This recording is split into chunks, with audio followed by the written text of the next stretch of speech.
Good afternoon, everyone. As you know, I'll be holding a press conference later today when I look forward to taking your questions. But right now, I'm not going to take any questions. I'm going to head back down to the meeting downstairs, but I will be able to take your questions later today.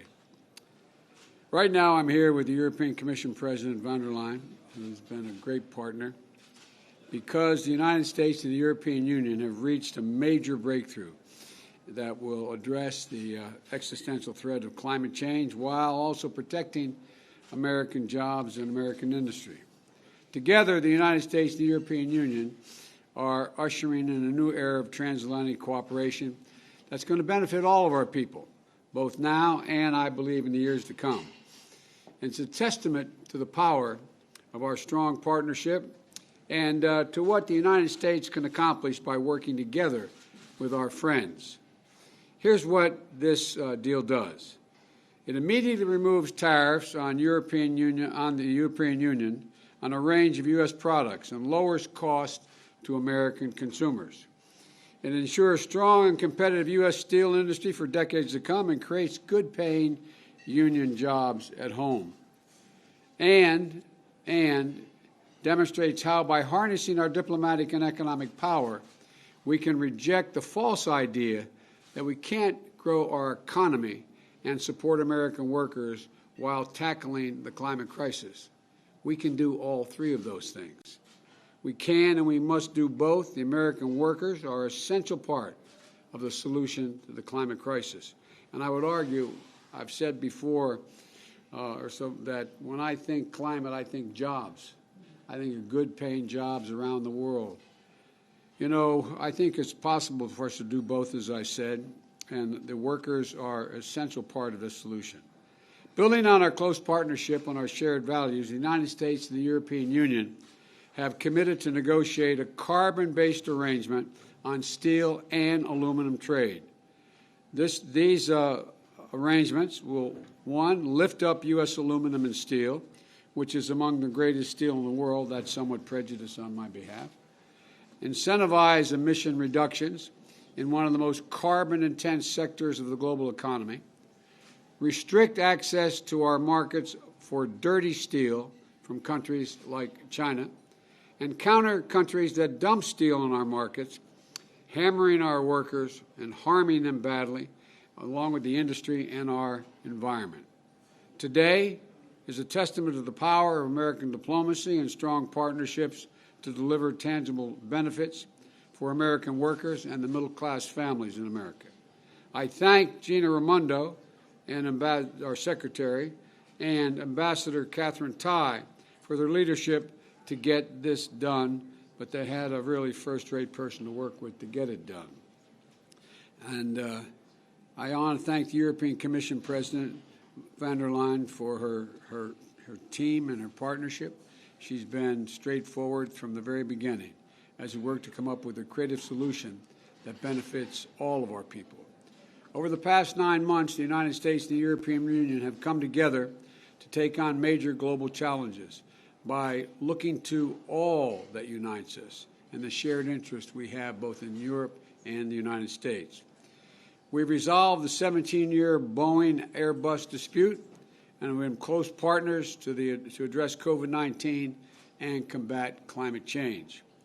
As we move forward, we're going to continue together to update the rules of the road and the 21st century economy and prove to the world that democracies are taking on hard problems and delivering sound solutions. And the European Union and the United States will continue to be the closest of friends and partners as we work together to solve the 21st century challenges. So I thank you again, President von der Leyen, and now I turn the podium over to you. Thank you. Thanks a lot. I think I'm over there.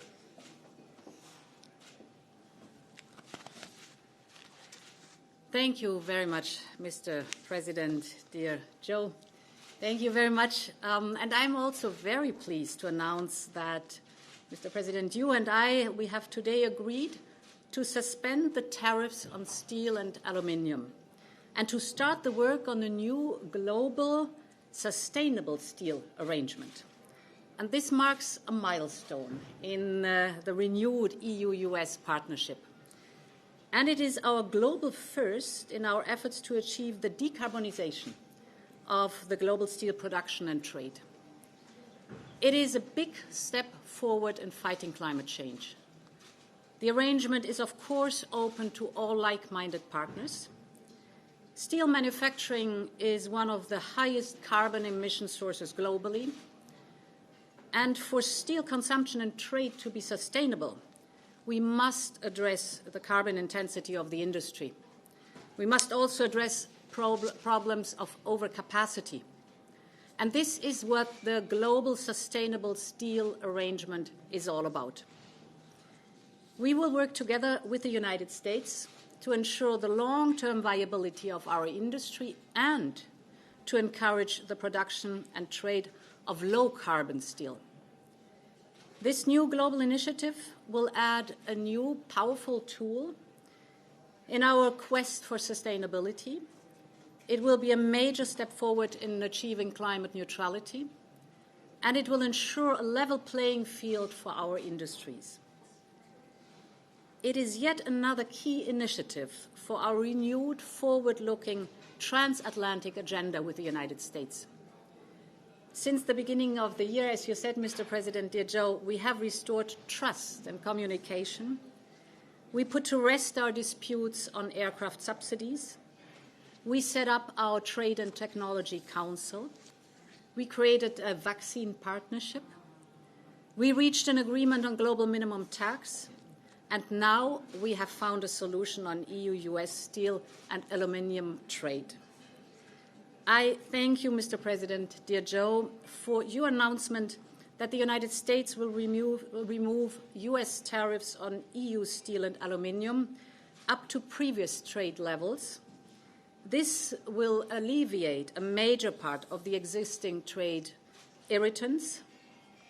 It will allow transatlantic trade in steel and aluminium between us to come back to the levels recorded before these tariffs were put in place.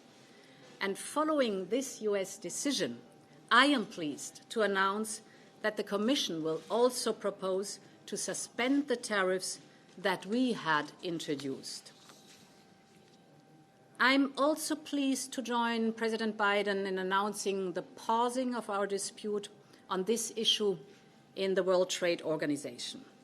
And as you did, Mr. President, dear Joe, I would like to thank Secretary of Commerce Gina Raimondo, U.S. Trade Representative Ambassador Catherine Tai, and Executive Vice President Valdis Dombrovskis for their and their team's tireless efforts in the last month. This is a major step forward in our renewed relationship, and many thanks for that. Looking forward to working more on this deal. Thanks a lot. Thank you. Thank you very much. Thank you, folks. Thank you so much. Thank you. Thank you.